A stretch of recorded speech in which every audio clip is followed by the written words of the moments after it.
parrain. Camembert rustique, ça c'est celui que mon mari mange. Jamais sans ses bons de réduction. Quand Marcel fait ses courses, elle a déjà repéré les bonnes affaires qui l'intéressent. S'il y a des promos sur vos produits habituels... Ah ben alors j'en profite, hein, bien sûr. 3 + 1 gratuit, oh là là, ça c'est intéressant.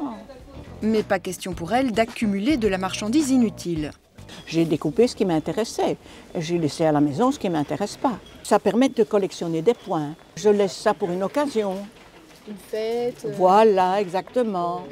Avec l'inflation, les clients sont évidemment attentifs à toutes les promotions, mais pour certains, c'est devenu une véritable course aux bons de réduction. Ici, c'est un bon de 50 centimes que j'ai trouvé sur le site enviedeplusbe, mais on sait aussi avoir un cashback de 100% remboursé pour le moment. Caroline a toujours un œil sur le calendrier des promotions. Depuis 10 ans, elle est la reine des bons plans.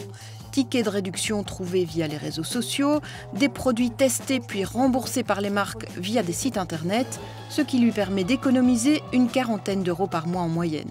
On n'est qu'avec mon salaire pour le moment. Bon, voilà, c'est grâce à mes bons plans que j'ai pu me débrouiller parce que j'avais cumulé sur des sous sur des cagnottes, donc j'ai payé mes courses comme ça ce mois-ci. Et à mon avis, il restera encore un petit peu pour le mois prochain. Caroline a même créé un blog pour partager ses astuces, mais cette chasse aux promotions était devenue une véritable drogue pour elle.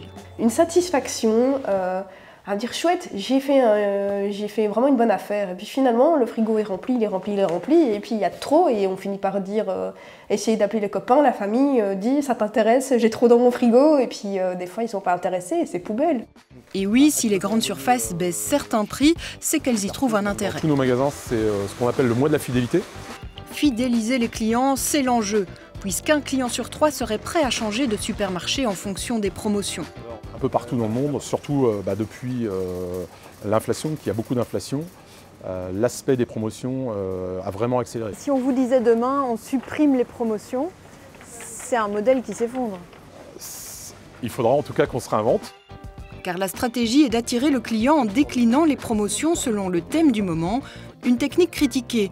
La France a ainsi décidé de limiter les méga promos sur l'alimentaire et sur les produits d'hygiène depuis mars. Ce sont des promotions qui ne vont plus pouvoir se faire au-delà de 34% de remise à partir du 1er mars en Belgique.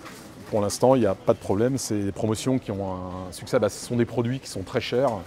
Par contre, les grandes surfaces imposent parfois un nombre maximum de bons de réduction par ménage. Pas de quoi décourager Caroline et son mari. Ces deux noms différents, ils ne le verront pas. Si on passe séparément à la caisse, on saura avoir la réduction. Car pour certains, cette chasse aux promotions et bons de réduction reste un moyen d'alléger le passage à la caisse, pour autant que les clients se concentrent sur leurs produits essentiels.